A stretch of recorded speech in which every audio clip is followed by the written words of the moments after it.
Igreja, boa noite a todos, né? Boa noite à comunidade Cristã Redenção, boa noite também àqueles que não são da comunidade, mas que gostam de ouvir as ministrações, né, da comunidade, enfim, né?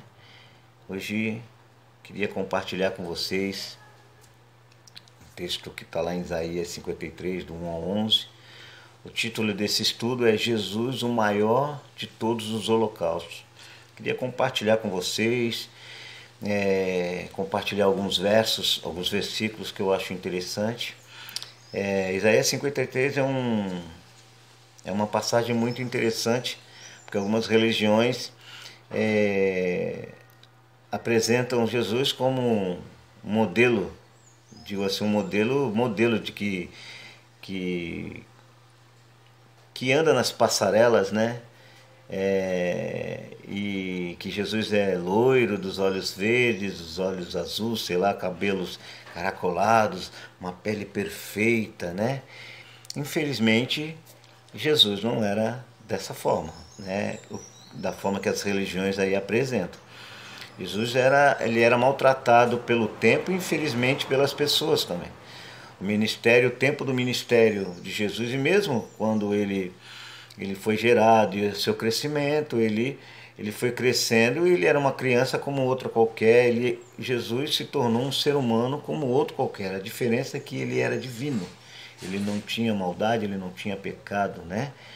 Mas ele cresceu como um ser humano comum, então, né, ele sofreu os intempéries da vida, do tempo, enfim. Então a pele dele não era branquinha, provavelmente ele era um pouquinho da minha cor, assim, um pouquinho mais claro, né? Queimado do sol, porque Jesus caminhava muito, pregando a palavra, ia de um lugar para o outro. O cabelo dele não era lisinho, provavelmente também era meio ruim, né?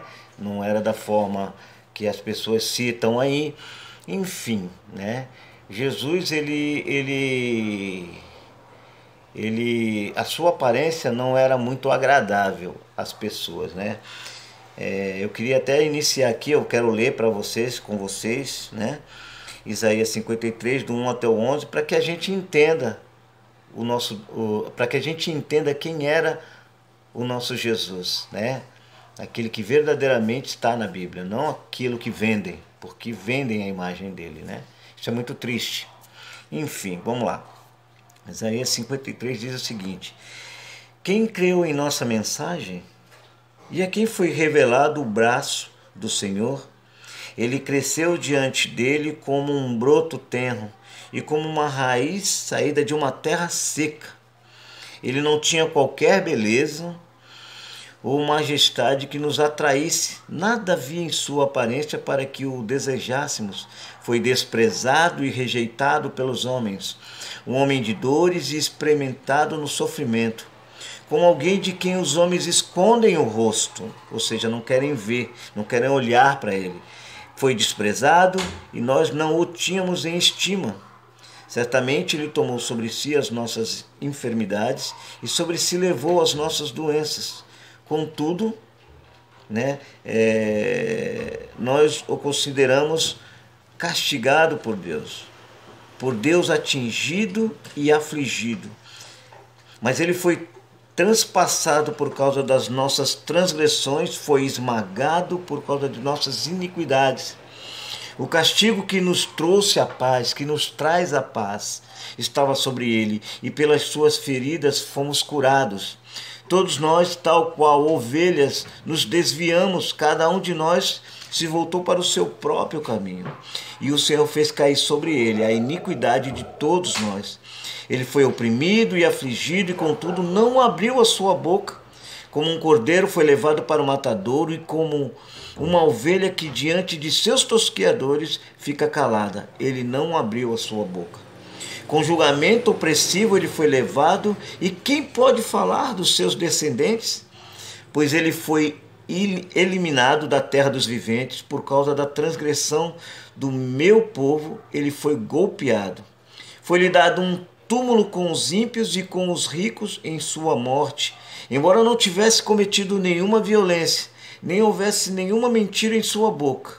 Contudo, Foi da vontade do Senhor esmagá-lo e fazê-lo sofrer. E embora o Senhor tenha feito da vida dele uma oferta pela culpa, ele verá sua prole e prolongará seus dias, e a vontade do Senhor prosperará em sua mão. Depois do sofrimento de sua alma, ele verá a luz e ficará satisfeito pelo seu conhecimento. Meu servo justo justificará muitos e levará a iniquidade deles. Amém? Então a gente lendo o texto, né, a gente prestando atenção no texto, a gente vê que Jesus sofreu muito, né? As roupas de Jesus não eram como aquelas que o pessoal aí apresenta, né? Toda branquinha, limpinha. Isso acontecerá lá na eternidade, provavelmente nos céus, né? Ele deve andar brilhando como ele merece, como ele é. Mas enquanto esteve na terra, não, gente. Não, ele sofreu, ele padeceu muitas dores, fome, necessidades, enfim, né? Então a gente vai compartilhar aqui algumas passagens e para a gente entender por que ele se tornou o Cordeiro perfeito, o holocausto, o maior holocausto de todos os holocaustos, tá bom? Vamos lá. No verso 2, onde aparece a palavra renovo, nesta passagem ele diz que Jesus cresceu de uma maneira integral, ou seja, física, mental e espiritual. Amém?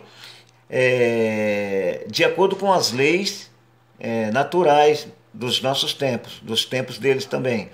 Diz lá em Lucas 2,52 que ele crescia em graça, estatura e sabedoria diante de Deus e dos homens. Então esta palavra renovo, ela está em ligação com a palavra ramo de Isaías 1, que diz que um ramo surgirá do tronco da linhagem de Jessé, e que se refere ao Messias, seria Jesus. Amém?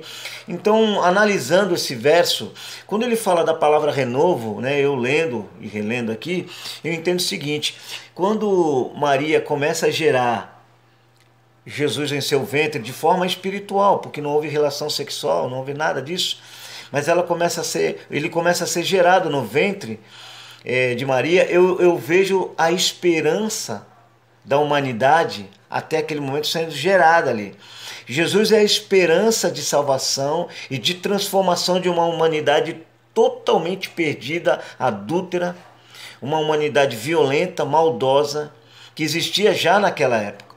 Então, quando eu leio essa palavra renovo, eu penso em esperança, em transformação, em algo novo, algo que está surgindo para mudar, né, a história da humanidade.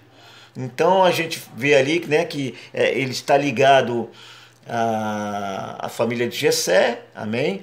Então dessa forma ele vai crescendo e ele vai, com o passar, né, dos anos, a palavra diz que ele vivia com os profetas da época, com os sábios, aprendendo, questionando, porque ele já era Deus. Amém? No versículo 3 aparece a expressão desprezado, onde a gente vê como ele era maltratado, né? Vou ler aqui. Ele foi desprezado e rejeitado pelos homens, um homem de dores, experimentado no sofrimento, como alguém de quem os homens escondem o rosto. Ele foi desprezado e nós não o tínhamos em estima. Então você imagina, né? Por mais que ele fizesse maravilhas e milagres, porque a palavra diz que nem cabe, se fosse contar tudo o que Jesus fez, não caberia na Bíblia. Não cabe na Bíblia. Teriam que ser escritos vários livros. Então Jesus fez muitos milagres. E mesmo ele fazendo as coisas, as pessoas não tinham com respeito, com amor, né? Nem todos tinham prazer de estar com ele. Que estranho, né? Muito doido isso. Mas é isso que o verso 3 está dizendo. Cristo soube o que é ser desprezado, humilhado, odiado, maltratado ao assumir a forma humana. Cristo recebeu sobre si toda a maldade que havia na humanidade. Na cruz ele percebeu como a humanidade estava perdida e confusa. Um povo manipulável e sem amor. A divindade de Jesus experimentou tudo que a humanidade mortal herdou. Por isso, ele sofreu todo o mal que homens ímpios puderam fazer contra ele, tendo como clima o julgamento e a crucificação. Então nós percebemos o quê? Que já ali no verso 3, você percebe a luta de Jesus para poder nos mostrar, né, o seu amor, desculpa, né, para nos ensinar sobre amor, né, sobre respeito, sobre compaixão. Amém? Vamos lá, continuando aqui. No versículo 4, eu destaco a frase: levou as nossas enfermidades. Ou seja, Cristo assumiu as nossas dores, nossas humilhações que nós merecíamos, né? Nós nunca fomos, como que eu posso dizer? A gente nunca foi honrado em ser, em andar, em estar perto de Jesus. Mas ele levou sobre ele as nossas dores, as nossas enfermidades. E o que é interessante, que ele sofreu tamanha violência para que o diabo não tivesse mais poder sobre nós, pois ele trocou de lugar comigo, com você, amém? Tendo como clima todo o julgamento, toda a crucificação. E o que é mais triste, né? Naquela época, ele foi tratado como um criminoso.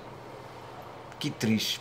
Como seria se Jesus vivesse na nossa época? De tudo que tem acontecido no mundo, aí na nossa nação, sobre corrupção, problemas sociais, corrupção dentro das igrejas, o evangelho pregado da forma que tem sido pregado. Será? Se ele falasse a verdade, a gente aceitaria? Enfim. Então a gente vê que sobre ele, na cruz, foi-se todas as nossas dores. E quando ele pagou o preço lá atrás, é porque ele nos deu o livre-arbítrio de fazer a escolha certa. Ele não força, a palavra não te força a acreditar, a crer no Evangelho. A palavra, ela nos ensina a viver como pessoas boas, a aceitar Jesus como Salvador.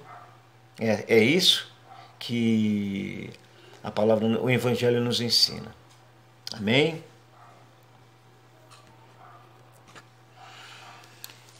No verso 7, Jesus é comparado a um cordeiro. Ele foi levado ao matador e como holocausto ele foi entregue aos homens e como um animal foi sacrificado. Mas se entregou a Deus como um sacrifício vivo em favor da humanidade. Esse era o projeto de Deus através do seu Filho para nós. Esse texto, esse versículo, eu deixei ele é um pouquinho maior porque tem algumas coisas interessantes, né? Quando fala aqui no versículo 7, ele foi oprimido e afligido e contudo não abriu a sua boca. Como um cordeiro foi levado para o matador e como uma ovelha que diante de seus tosqueadores fica calada, ele não abriu a sua boca. Ele aceitou, a decisão de Deus, de humilhá-lo, de sacrificá-lo para que o diabo perdesse. Enfim. Para entendermos corretamente o porquê de Jesus ser chamado de o Cordeiro de Deus, precisamos nos atentar a alguns detalhes.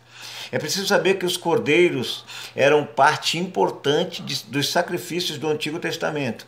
Antes mesmo de Deus dar a Moisés as instruções oficiais acerca da religião judaica no Sinai, a figura do cordeiro já aparece como parte do ritual religioso. Podemos citar alguns exemplos disso, nos primeiros capítulos de Gênesis. Encontramos Abel oferecendo a Deus uma oferta das primícias de seu rebanho, está lá em Gênesis 4, do 3 ao 5. Na ocasião em que Abraão foi oferecer Isaque em holocausto, Deus providenciou um cordeiro para substituir o filho do patriarca como sacrifício. Gênesis 22, 13. Daí você já vê por que o cordeiro ele era tão importante, por que essa simbologia de o cordeiro com Jesus. Mas aqui para frente eu vou dar uma explicada aqui. Peraí, deixa eu continuar lendo aqui. Na véspera da saída do povo de Israel do Egito, Deus deu instruções, né, sobre a instituição da Páscoa judaica. Nesta ocasião, um cordeiro deveria ser sacrificado e seu sangue aspergido nos umbrais das portas dos israelitas. Assim, o anjo da morte passaria por cima da casa dos hebreus quando fosse visitar a terra do Egito e matar seus primogênitos. Êxodo 12. A partir daquele momento, a Páscoa passou a ser uma das mais importantes festividades judaicas. Ela continuou sendo celebrada anualmente pelo povo de Israel. O cordeiro pascal deveria ser sem defeitos. Além disso, nenhum de seus ossos poderia ser quebrado. Êxodo 12, 5, 46 e Números 9, 12. Cara, o que é interessante, aí você vai estudando, né? O cordeiro que era escolhido para ser sacrificado, ele era perfeito, porque Jesus é perfeito. E quando ele fala de calado, né, que Jesus estava calado, porque o cordeiro, quando ele vai à ovelha, ele vai para o sacrifício, eles vão calados, eles não falam, né? E Jesus se tornou um cordeiro porque quando ele foi, desde do momento que ele foi julgado até o madeiro, até a cruz, ele foi em silêncio. Ele merecia o que aconteceu com ele? Não, não merecia. Mas ele foi tratado como um animal, como um criminoso. E ele decidiu ficar quieto, se calar. Por quê? Porque Deus tinha um projeto através da vida de Jesus para a humanidade. E ali ele se cala. No versículo 8 diz assim: com julgamento opressivo ele foi levado. Ou seja, no julgamento dele, ele foi chicoteado, ele foi humilhado, foi colocada a coroa de espinho na cabeça dele. Ele foi envergonhado. Por quê? Porque seus discípulos o negaram. Todos aqueles que viram, que receberam milagres, o negaram.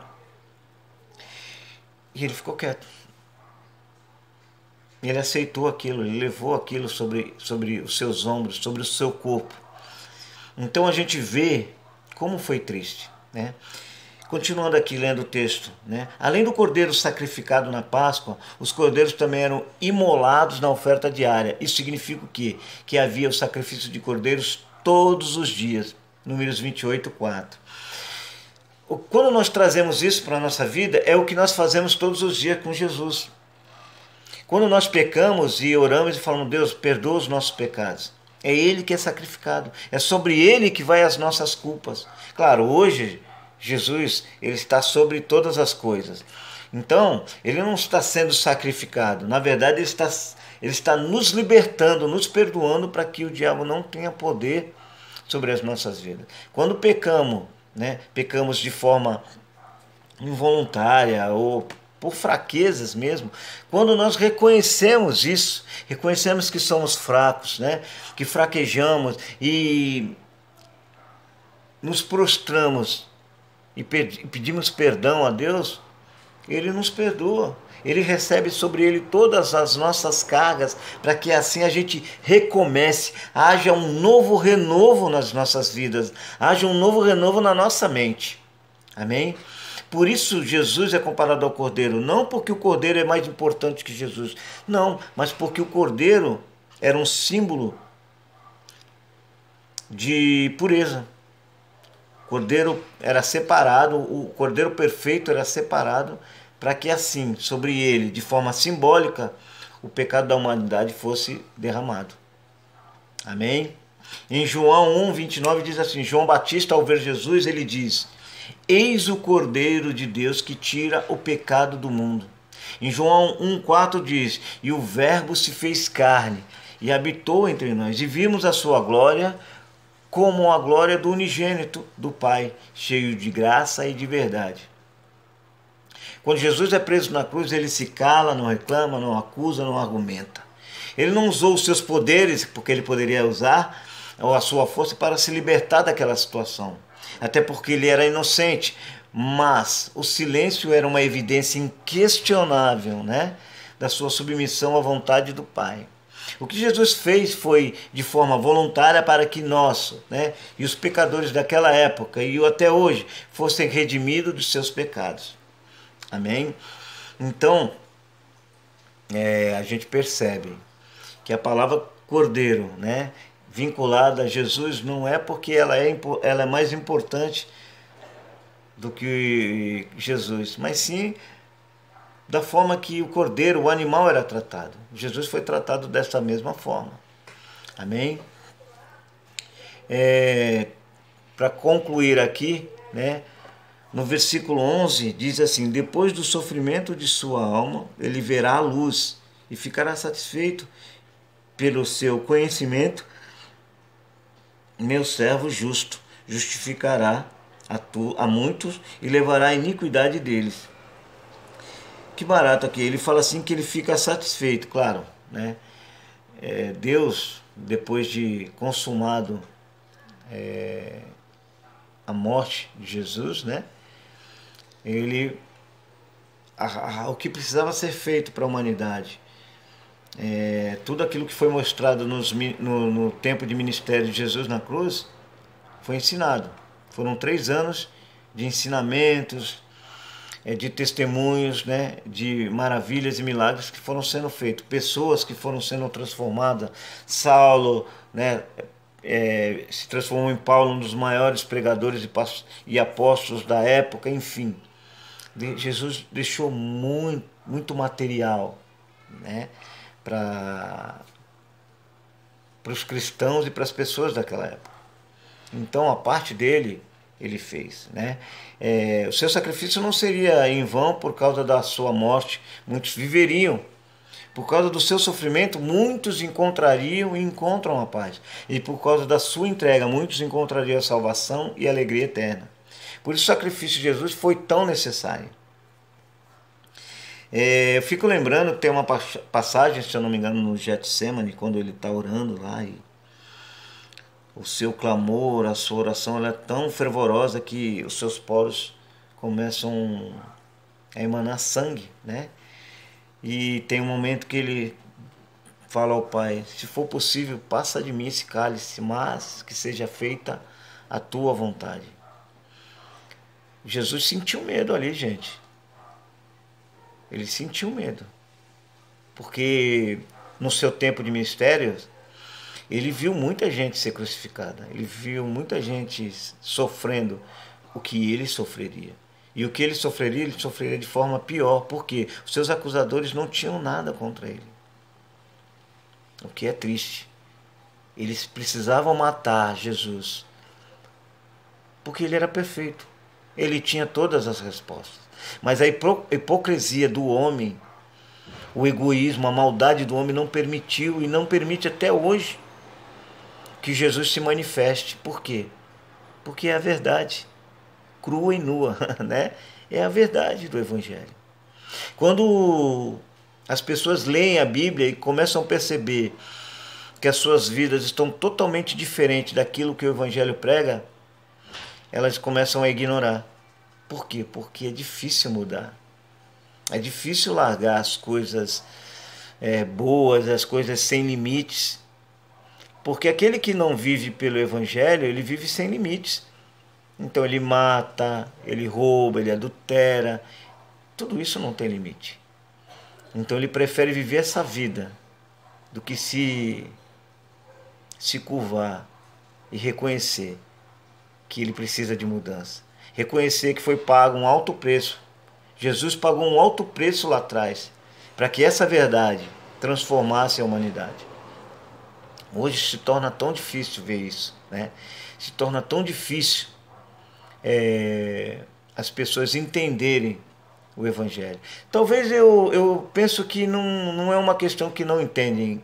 Eu acho que a gente não quer mesmo, né? A gente precisa ser impactado de alguma forma para que Jesus possa mudar as coisas na nossa vida, né? Eu tiro o exemplo da minha vida. Eu tive que ser impactado lá atrás, há 20 anos atrás, né, para poder crer que Jesus é o meu Senhor, é o Senhor da minha família. Seria tão maravilhoso se eu viesse para Jesus, porque eu simplesmente cria. Que eu não viesse pela dor, mas que eu viesse pelo amor. Hoje, gente, hoje eu amo. Eu amo meu Deus, eu amo o Evangelho. Mas seria tão bom se eu tivesse vindo lá atrás, né? Eu acho que alegraria tanto. Eu tenho certeza que Deus está alegre pela vida pela pessoa que eu sou hoje. Mas eu teria alegrado Ele muito mais se eu viesse pelo amor, porque essa palavra aqui, ela é verdade, ela é justa. Enfim,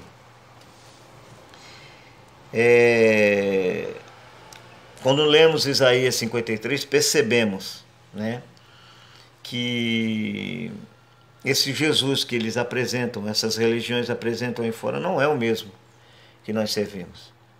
Esse Jesus sofreu muito. Sofre até hoje, né? Porque a gente vive pisando na bola. Mas o que é maravilhoso é que ele nos deu uma chance. Ele nos deu uma chance de reconhecermos que precisamos dele. O quanto precisamos de Jesus, né? Que ele transforme as nossas vidas. Amém? E antes de finalizar, eu queria ler novamente Isaías 53, para que, né, a gente feche esse tempo. Eu vou mudar aqui algumas coisas, você vai perceber. Amém? Quem creu em nossa mensagem e a quem foi revelado o braço do Senhor, ele cresceu diante dele como um broto tenro e como uma raiz saída de uma terra seca.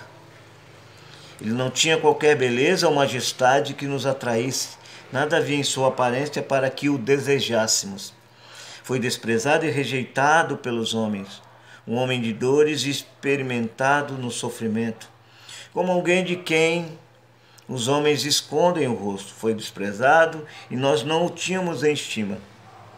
Certamente ele tomou sobre si as minhas enfermidades e sobre si levou as minhas doenças. Contudo, nós o consideramos castigado por Deus atingido e afligido, mas ele foi transpassado por causa das minhas transgressões e foi esmagado por causa das minhas iniquidades.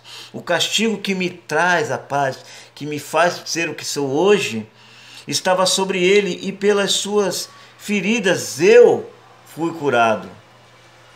Todos nós, tal qual ovelhas, nos desviamos, cada um de nós se voltou para o seu próprio caminho, e o Senhor fez cair sobre ele a iniquidade de todos nós. Ele foi oprimido e afligido, e contudo não abriu a sua boca. Como um cordeiro foi levado para o matadouro, e como uma ovelha que diante de seus tosqueadores fica calada, ele não abriu a boca. Amém? Que esse estudo possa ministrar a sua vida de alguma forma. Esse estudo ministra muito a minha vida, tanto é que fiz uma canção sobre essa passagem e eu espero que ela também fale com você.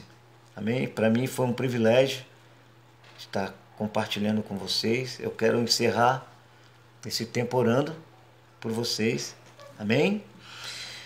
Senhor meu Deus, em nome de Jesus, mais uma vez eu te agradeço por este privilégio, né, que eu tenho de ser teu ministro, pregar a tua palavra para os meus irmãos. Obrigado, meu Deus, pela minha vida, pela família maravilhosa que eu tenho. Obrigado pela transformação que tu tens feito em nós a cada dia. Obrigado, meu Deus, pelo preço que tu pagaste por nossas vidas. Te agradeço em nome de Jesus pela comunidade cristã Redenção. Te agradeço pela vida dos meus pastores, pela vida dos meus irmãos. Peço em nome de Jesus, né, que através dessa palavra o Senhor possa trazer entendimento e discernimento sobre a tua história, sobre a tua vida, sobre a forma que devemos viver, Pai. Eu oro em nome de Jesus, Pai, que através desse estudo, quando ele estiver adentrando os lares, o Senhor possa da mesma forma abençoar cada lar, cada família que assistir esse tempo. esse estudo, essa pregação, que o Senhor possa falar com as famílias, que o Senhor possa derramar da tua unção, em nome de Jesus. Eu oro também, Senhor, para que o Senhor abençoe poderosamente a minha nação. Eu oro, meu Deus, para que o Senhor nos liberte, Deus, da escravidão, da corrupção, do pecado que tem destruído, Pai, a política desta nação.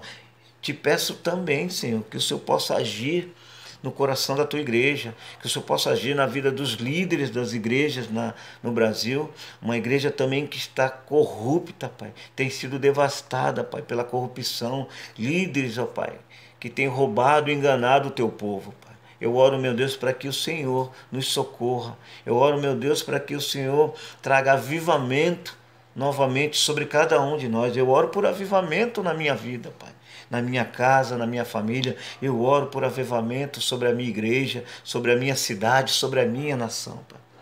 Eu oro, meu Deus, para que a tua luz poderosa, Pai, ela possa iluminar os corações dos teus filhos e eles possam enxergar o quanto tu és maravilhoso, Deus. Em nome de Jesus, Pai, nos abençoa com a tua paz, com a tua alegria, abençoa os nossos lares, que não falte a tua presença, em nome de Jesus, Deus. Amém? Deus abençoe a todos. Fiquem em paz, tá bom?